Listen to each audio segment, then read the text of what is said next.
ओम श्री शक्ति नमः। ओम श्री शक्ति नमः। ओम श्री शक्ति नमः। ओम श्री शक्ति नमः। ओम श्री शक्ति नमः। ओम श्री शक्ति नमः। ओम श्री शक्ति नमः। पुरुषी ने टेट नासिंग टेट पैशाच नाशन टेट निमन भेद टेट और शंख हद टेट की महिमा। ब्रह्मा जी कहते हैं परुशनी नामक टेट तीनों लोकों में विख्यात हैं। उसके पाप नाशक स्वरूप का वर्णन करता हो सुनो।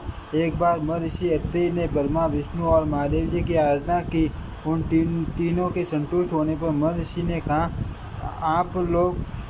आप लोग मेरे पुत्र हो, साथ ही मेरे एक परम सुंदरी कन्या भी हो।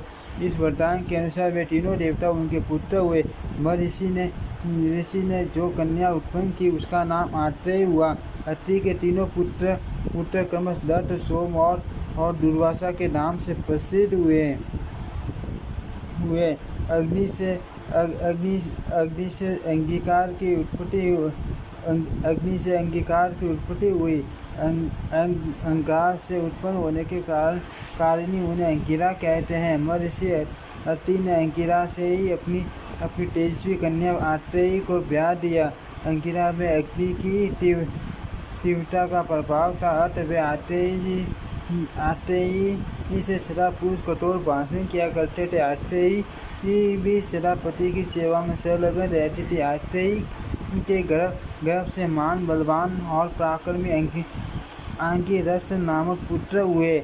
अंगिरा आत्रेयी को प्रतिदिन कठोर वचन सुनाते और अंगिरस नाम वाले पुत्र सदा अपने पिता को शांत किया करते थे। एक दिन आत्रेयी के पति के कठोर वाक्य से उद्विग्न हो उठी और दीन भाव से हाथ जोड़कर अपने ससुर अग्निदेव से बोली, भगवान हव्यवा मैं अत्रि की कन्या और आपके पुत्र की पत्नी हूँ। पुत्रों और पत्नी की सेवा में सदा संलग्न रहती हूँ, तो भी पतिदेव मुझे कठोर वचन सुनाते और व्यर्थ तीव्र दोषपूर्ण दृष्टि से देखा करते हैं। सुश्रेष्ठ आप मेरे पति देवता को समझा दे। अग्निदेव बोले, कल्याणी आपके पति अंगिरा ऋषि अंगार से प्रकट हुए हैं। वे जिस प्रकार शांत हो सके वैसी नीति बरतनी चाहिए। आपके पति अंगिरा जब अग्नि में प्रवेश करे तब आप मेरी आज्ञा से जल रूप होकर उन्हें बाहर ले जाना। आत्रेय जी ने कहा, भगवान मैं उनकी कठोर बातें सह लूँगी, किंतु मेरे स्वामी अग्नि में प्रवेश न करें। जो स्त्रियाँ अपने स्वामी से प्रतिकूल चलती हैं उनके जीवन में क्या लाभ। मैं तो इतना ही चाहती हूँ कि वे शांति में वचन बोले। अग्निदेव बोले, जल में शरीर में तथा स्थावर जंगम रूप जगत में सर्वत्र मेरा निवास है। मैं आपके पति का नित्य आश्रय हूँ, क्योंकि मैं ही उनका जनक हूँ। जो मैं हूँ वही वे भी हैं। ये जानकर आपको चिंता नहीं करनी चाहिए। एक बात और है, जल को तो आप माता समझो और अग्नि को ससुर। इस बात का अपनी बुद्धि से भली भांति निश्चय करके आप विषाद न करो।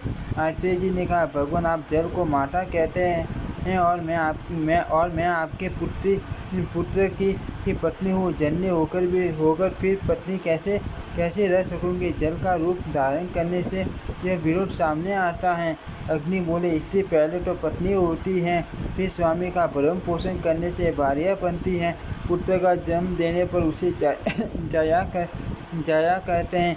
इसी प्रकार अपने गुणों के कारण वह कलत्र कहलाती हैं। बद्रे आप भी यही रूप धारण करती हो, अतः मेरी आज्ञा का पालन करो। जो एक बार पत्नी के गर्भ में जाकर पुत्र रूप से उत्पन्न हो चुका, वह वास्तव में उसका पुत्र ही है और वह स्त्री भी जननी है। अतः वैदिक तत्व के विद्वान कहते हैं कि पुत्र उत्पन्न हो जाने पर नारी पत्नी नहीं रह जाती। ससुर के मुख से यह वचन सुनकर आत्रेयी ने अग्नि रूप में आए हुए अपने पति को जल से आप लावित कर दिया। फिर वे दोनों पति पत्नी गंगा जी के जल से जा मिले। उस समय दोनों के स्वरूप शांत थे, जैसे लक्ष्मी के साथ श्री विष्णु, उमा के साथ शंकर तथा रोहिणी के साथ चंद्रमा। उसी प्रकार वे दोनों शोभा पाने लगे। मेरे पति को आप लावित करते हुए आत्रेयी जी ने जल में शरीर धारण किया था, अतः वह पुरुषिनी नदी के नाम से विख्यात हुई और गंगा में जा मिली। उसमें स्नान करने से 100 गोदानों का पुण्य प्राप्त होता है। अंगिरस नाम वाले पुत्र ने गंगा और पुरुषिनी के संगम पर बहुत से यज्ञ किए। वहाँ स्नान दान आदि से जो पुण्य होता है उसका वर्णन नहीं हो सकता। गंगा के उत्तर तट पर नारसिंह नामक विख्यात तीर्थ है जो सबकी रक्षा करने वाला है। उसके प्रभाव का वर्णन करता हो सुनो। पूर्व काल में हिरण्यकशिपु नामक दैत्य हुआ था जो बलवानों में श्रेष्ठ था। तपस्या और पराक्रम की दृष्टि से भी वह बहुत बड़ा हुआ था। देवता भी उसे परास्त नहीं कर पाते थे। उसका पुत्र भगवान का भक्त हुआ। उसके साथ द्वेष करने के कारण हिरण्यकशिपु का अंतम कर्म मलिन हो गया था। उस समय भगवान अपनी विश्वरूपता का परिचय देते हुए सभा मंडप के खंभे से नरसिंह रूप में प्रकट हुए और उस दैत्य का वध करके उन्होंने उसकी सेना को भी मार भगाया। क्रमश युद्ध में समस्त दैत्यों का संहार करके रसातल के शत्रुओं पर विजय पाई। उसके बाद वे स्वर्गलोक में गए। वहाँ रहने वाले दैत्यों को परास्त करके वे पुनः पृथ्वी पर आए। यहाँ पर्वत, समुद्र, नदी, ग्राम और वनों में नाना रूप धारण करके जो दैत्य निवास करते थे उन सब का भगवान नरसिंह ने संहार कर डाला। आकाश, वायु तथा ज्योतिर्मय लोक में पहुँचे हुए दैत्यों को भी जीवित नहीं छोड़ा। उनके नख वज्रपात से भी कठोर थे। गर्दन और मुख पर बड़े बड़े बाल थे। उनकी गर्जना सुनकर दैत्य पत्नियों के गर्भ गिर जाते थे। उन्होंने समस्त राक्षसों को परास्त किया। भयंकर सिंहनाद, प्रलय अग्नि के समान दृष्टि, थप्पड़ और शरीर के धक्के से समस्त असुरों को शून्य कर डाला। इस प्रकार अनेक दैत्यों का संहार करके नरसिंह जी गौतमी के तट पर गए जो उन्हीं के शरण कमलों से निकले हुए और मन तथा नेत्रों को आनंद देने वाली थी। वहाँ दंडकारण्य का स्वामी आम्बर्य नामक दैत्य रहता था जो देवताओं के लिए भी दुर्जय था। उसके पास बहुत बड़ी सेना थी। भगवान नरसिंह का उस दैत्य के साथ अत्यंत भयंकर एवं रोमांचकारी युद्ध हुआ। श्री हरि ने गोदावरी के उत्तर तट पर अपने शत्रु का संहार कर डाला। वह स्थान तीनों लोकों में नारसिंह तीर्थ के नाम से विख्यात हुआ। वहाँ किया हुआ स्नान दान आदि पुण्य कार्य समस्त पापी रूपी ग्रहों का समन, वृद्धावस्था और मृत्यु का निवारण तथा सबकी रक्षा करने वाला है। जैसे संपूर्ण देवताओं में कोई भी भगवान विष्णु के समान नहीं, उसी प्रकार समस्त तीर्थों में नारसिंह तीर्थ अनुपम और सर्वोत्तम में। उस तीर्थ में स्नान करके मनुष्य भगवान नरसिंह का पूजन करे तो उसे स्वर्ग, मृत्युलोक और पाताल का भी कोई सुख दुर्लभ नहीं रहता। बिना श्रद्धा भी जिनका नाम लेने पर समस्त पापों का संहार हो जाता। वे साक्षात भगवान नरसिंह ही जहाँ विराजमान है। उस तीर्थ के सेवन से प्राप्त होने वाले फलों का कौन वर्णन कर सकता है। जैसे नरसिंह जी से बड़ा कहीं कोई देवता नहीं, उसी प्रकार नरसिंह तीर्थ के समान कहीं कोई तीर्थ नहीं। गंगा के उत्तर तट पर पैशासनास तीर्थ विख्यात हैं। नारद वहाँ पूर्व काल में एक ब्राह्मण पिशाच योनि से युक्त हुआ था। इक्षु यज्ञ के पुत्र अजिगर्ती एक विख्यात ब्राह्मण थे। एक समय अकाल पड़ने पर कुटुंब पालन के बाद से दुखी एवं पीड़ित होकर उन्होंने अपने मंजिल पुत्र शून्यसेन को वध के लिए सत्य के हाथ में भेज दिया। उसके बदले में अजिगर्ती को बहुत धन मिला था। शून्यसेन ब्रह्म बेटाओं में श्रेष्ठ था। ऐसे पुत्रों को भी अजिगर्ती ने धन के लोभ से बेच डाला। आपत्ति में पड़ने पर विद्वान पुरुष भी कौन सा पाप नहीं कर डालता। समय आने पर अजिगर्ती की मृत्यु हुई और वे नरक में डाले गए, क्योंकि इस लोक में पूर्व जन्म के किए हुए पापों का भोग के बिना सह नहीं होता। अनेक पाप योनियों में पड़ने के पश्चात अजिगर्ती भयंकर आकार वाले पिशाच हुए। उन्हें निर्जल और निर्जन वन में सूखे काठ पर रहना पड़ता था। गर्मी में जहाँ दावानल फैल जाता वहीं यमराज के दूत उस पेट को डाल देते थे। कन्या, पुत्र, पृथ्वी, अश्व तथा गौ का विक्रय करने वाले मनुष्य महाप्रलय काल तक नरक से छुटकारा नहीं पाते। अपने अपने अपने किए हुए पापों के फलस्वरूप भयंकर दूतों द्वारा नरक में पकाए जाने पर वह प्रेत जोर जोर से रोने लगा। एक दिन अजी गट्टी का मझला पुत्र पुण्य सेठ मार्ग में कहीं जा रहा था। उसने रोते हुए पिशाच की कातर वाणी सुनी और पूछा, आप कौन हैं जो अत्यंत दुखी होकर रोते हैं? अजी गट्टी ने बड़े दुख से कहा, मैं सुन सेठ का पिता हूँ। भारी पापकर्म करके भयानक प्रेत योनि में पड़ा हूँ। पहले तो बारंबार नरकों में यातनाएं सहता रहा और अब प्रेत योनि को प्राप्त हुआ हूँ। जो पाप कर्म करने वाले हैं उन सब की यही गति होती है। यह सुनकर अजी गट्टी के पुत्र को बड़ा दुख हुआ। उसने कहा, पिताजी, मैं ही आपका पुत्र सुसेप हूँ। हाय, मेरे दोस्त से आपकी ये दशा हुई।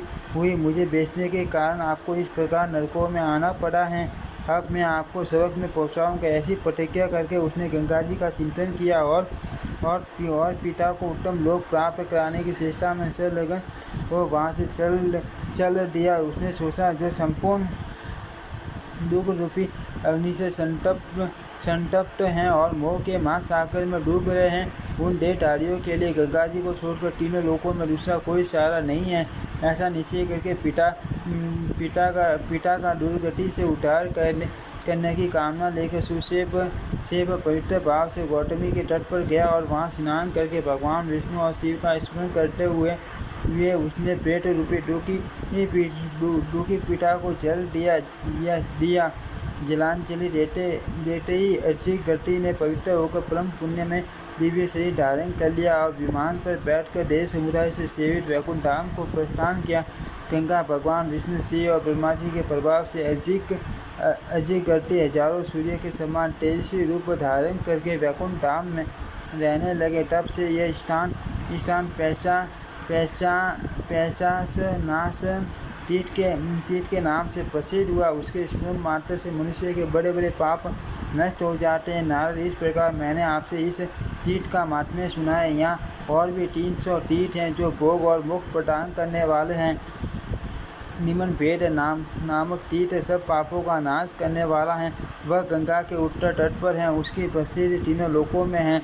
उसके स्मरण मात्र से संपूर्ण पापों का क्षय हो जाता है। वही वेद द्वीप है। उसके दर्शन से मनुष्य वेदों का विद्वान होता है। एक समय की बात है, परमात्मा राजा पुरुवान ने उर्वशी नामक अप्सरा की कामना की। मादक नेत्रों वाली कामिनी को देखकर कौन पुरुष मोह में नहीं पड़ता। उर्वशी राजा के स्थान पर गई। उसने राजा से यह शर्त की कि मैं जब तक आपको नगर न देखूं तभी तक आपके पास रह सकते हो। उसके रहने की यह अवधि स्वीकार करके राजा ने उस रमणीय अप्सरा को ग्रहण किया। एक दिन जब वह पलंग पर सोई हुई थी, राजा पुरुरवा उठे। उसी समय उन्हें नगन देखकर उर्वशी वहाँ से चली गई। उसके जाने से राजा को बड़ा दुख हुआ। उनका अग्निहोत्र और भोजन छूट गया। वे न किसी की बात सुनते थे और न किसी की ओर देखते थे। मृतक की सी अवस्था पड़े रहते थे। उस समय पुरोहित ने युक्त वचनों द्वारा उन्हें समझाया, राजन, आप तो बुद्धिमान हो। क्या आपको मालूम नहीं है कि इन स्त्रियों का हृदय भेड़ियों की तरह कठोर होता है। आप शोक न करो महाराज। इस संसार में कौन ऐसा पुरुष है जो कामिनी से ठगा न गया हो। वंचना, करूरता, चंचलता और दस्य चरित्रता, ये जिन स्त्रियों के स्वाभाविक दुर्गुण है, वे सुखदायिनी कैसे हो सकती है। काल ने किसको नहीं मारा। याचक होने पर किसको गौरव प्राप्त हुआ। धन संपत्ति से किसका मन भ्रांत नहीं हुआ और युवती स्त्रियों ने किसको धोखा नहीं दिया। राजन, जिनका हृदय मद से उन्मत्त रहता है, वे युवतियाँ सपन और माया के समान मिथ्या हैं। वे किसको सुख दे सकती हैं, यह जानकर आप निश्चित हो जाओ। माँ मते, भगवान शंकर, विष्णु तथा गोदावरी नदी को छोड़कर तीनों लोकों में दूसरा कोई ऐसा नहीं जो दुखियों को शरण दे सके।